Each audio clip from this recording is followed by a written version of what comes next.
Hépatite C, vue d'ensemble. Je suis le Dr Deschênes. Je suis un spécialiste des maladies du foie et plus particulièrement de l'hépatite virale.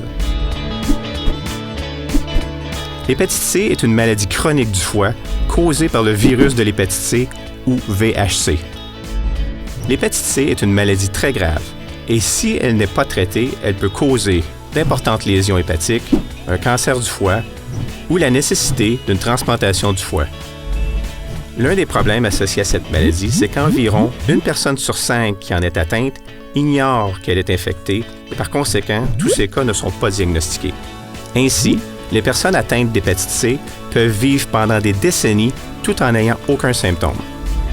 Alors, voyons d'abord comment une personne peut contracter le VHC.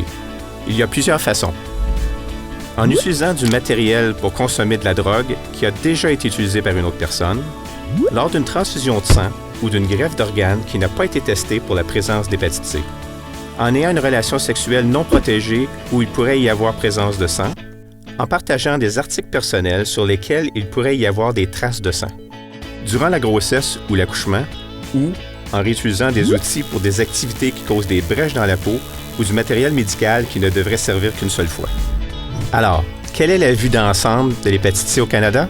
Eh bien, nous savons que la prévalence de l'hépatite C chronique est plus élevée chez les Canadiens nés entre 1945 et 1975 et qu'au Canada, l'hépatite C est la principale cause des greffes de foie.